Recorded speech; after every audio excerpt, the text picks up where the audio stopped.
பிரியமானவர்களே, இயேசுவின் நாமத்தினால் உங்களை வாழ்த்துகிறேன். வயசாயிருச்சு, எல்லாரும் என்னை அவ்வளவா கண்டுக்கிறது இல்லை. உங்கள் இருதயம் அன்புக்காக ஏங்குகிறது. ஆனால் ஒருவேளை பிள்ளைகளுக்கு, பேர பிள்ளைகளுக்கு அது புரியறது இல்லை. உங்கள் நேசம் ஆண்டு மேல் இருக்கட்டும். நம்முடைய நாட்கள் முழுவதிலும் கர்த்தர் தான் நம்மளை பொறுப்பெடுக்கிறார். ஒரு சிலர் நீங்கள் அப்படி யோசிச்சு கொண்டிருக்கிறீங்களே, யாருமே என்ன டேக் கேர் பண்ணுறதில்லை, யாருமே என்ன விசாரிக்கிறதில்ல. உங்களுக்கு என்று ஆண்டுடைய வார்த்தை இந்த நாளில் கொண்டு வருகிறேன். ஏசாயா 46 அதிகாரம் வசனம் 3-4 உங்களுக்கு வாசிக்கிறேன். யாக்கோபின் சந்ததியாரே, இஸ்ரவேல் சந்ததியின் மீதியாகிய சகல ஜனங்களே, எனக்கு செவி கொடுங்கள். தாயின் வயிற்றில் தோன்றும் முதல் உங்களை ஏந்தி, தாயின் கர்ப்பத்தில் உற்பத்தியானது முதல் உங்களை தாங்கினேன். உங்கள் முதிர் வயது வரைக்கும் நான் அப்படி செய்வேன். நரை வயது மட்டும் நான் உங்களை தாங்குவேன். நான் அப்படி செய்து வந்தேன், இனிமேலும் நான் ஏந்துவேன், நான் சுமப்பேன், தப்புவிப்பேன்.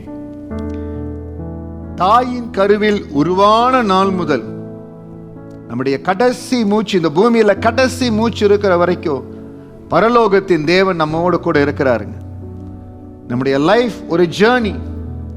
அந்தந்த நாட்கள், அந்தந்த சீசனுக்கு ஜனங்கள் வருகிறார்கள், நம்மை சந்திக்கிறார்கள், நம்மளும் கடந்து போறோம். ஆனால் அந்த பிரயாணம் முழுவதிலும் தேவனை சந்திக்கிற வரை ஆண்டவர் நம்மோடு கூட இருக்கிறார். இந்த உலகத்தில் அவர் ஒருவர் தான் கடைசி வரை. இந்த பூமியில நம்ம கடைசி மூச்சு நிற்கிற வரை அவர் தான் நம்மோடு கூட இருப்பார்.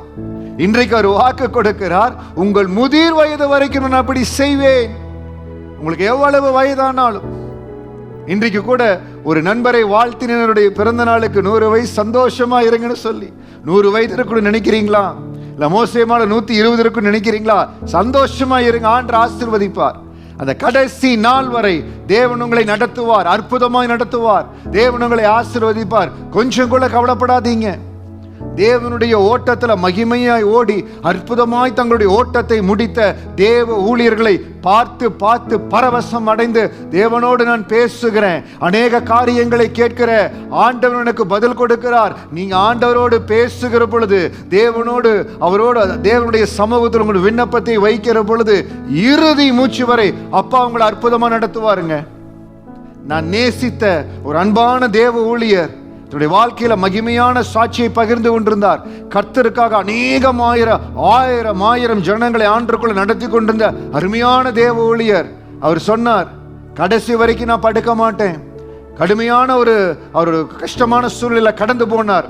ஆண்டு அவருக்கு நல்ல பலத்தை, சுகத்தை கொடுத்து, அற்புத சுகத்தை கொடுத்தார். டாக்டர் சொல்லிட்டாங்க, உங்க டேஸ் ஆர் கவுண்டட்னு சொல்லி.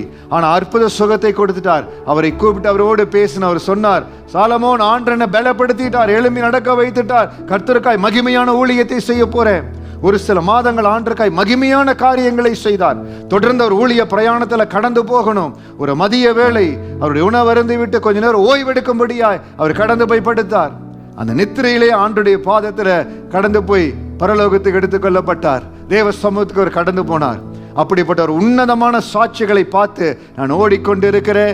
என்னை நானே ஆண்டுக்குள்ள பலப்படுத்தி இறுதி வரை அப்படி ஒரு ஓட்டத்தை, ஒரு ஊழியத்தை உங்களுக்காக செய்யணும் ஓடிக்கொண்டிருக்கிற இந்த வார்த்தையை கேட்கிற அருமையான தேவ ஜனமே, அப்பா இடத்தில் நீங்க சொல்லணும், என்னை நடத்துகிற ஆண்டவர் இறுதி வரை அற்புதமா நடத்துவீங்க. கவலைப்படாதீங்க. என்ன முதிர் வயதானாலும், எவ்வளவு உங்களுடைய பலன் தளர்ந்து போலாம், ஆனா நம்ம உள்ளான மனிதன் நாளுக்கு நாள் பலப்பட்டு கொண்டு இருக்கிறார். யாரெல்லாம் முதிர் வயதாகிட்டேன் யாரை நேசிக்கல அப்படின்னு சொல்லி கொண்டிருக்கிறீங்களோ, உங்களுக்காக சொல்லுகிறேன், தாயின் வயிற்றில் தோன்றினது முதல் உங்களை ஏந்தி, தாயின் கர்ப்பத்தில் உற்பத்தியானது முதல் உங்களை தாங்கினேன். கர்ப்பத்திலிருந்து உங்களை அறிந்து கொண்டவர். இந்த கர்ப்பத்திலிருந்து நீங்க வரும் பொழுது அற்புதமாய் பிரமிக்கத்தக்க வகையில வரணும்னு பார்த்தவர் உங்களை பார்த்து கொண்டிருக்கிறாருங்க. அவரோடு பேசுங்க. உங்க அன்பு நேசம் ஆண்டவரோடு இருக்கட்டும். உலக உறவுகள் ஒரு அளவுக்குத்தான், உலக நேசங்கள் ஒரு அளவுக்குத்தான். அவரோடு இடைபட உங்கள் வாழ்க்கையில் அவர் பிரதானமாய் மாற சகலத்தையும் ஆண்டவர் மகிமையாக உங்களை நடத்துவார். இந்த வார்த்தையை கேட்டுக்கொண்டிருக்கிற முதிர் வயதில் இருக்கிற யாரா இருந்தாலும் நீங்க கவலைப்படக்கூடாது. அப்பா உங்களோடு இருக்கிறார். முதிர் வயதிலும் கடைசி நாள் வரை உங்களை மகிமையாக ஆண்டவர் நடத்துவார். பலத்தின் மேல் பலனடைய செய்வார். கர்த்தருக்காக ஒரு லெகசி லைஃப் வாழும்படியாய், உங்களை பார்த்து உங்க சந்ததி மகிமைப்படும்படியாய், ஆசீர்வாதமாக சாட்சி கொடுக்கும்படியா, ஒரு லெகசி லைஃப் வாழும்படியா அற்புதமா இருங்க. விசுவாச அறிக்கைகளை செய்யுங்க. கர்த்தருடைய ஆவியானவர் உங்களோடு இருக்கிறார். மகிமையா ஆண்டு உங்களை நடத்துவாருங்க. சந்தோஷமா இருங்க. கர்த்தர் உங்களை பலப்படுத்துவாராக. God bless you.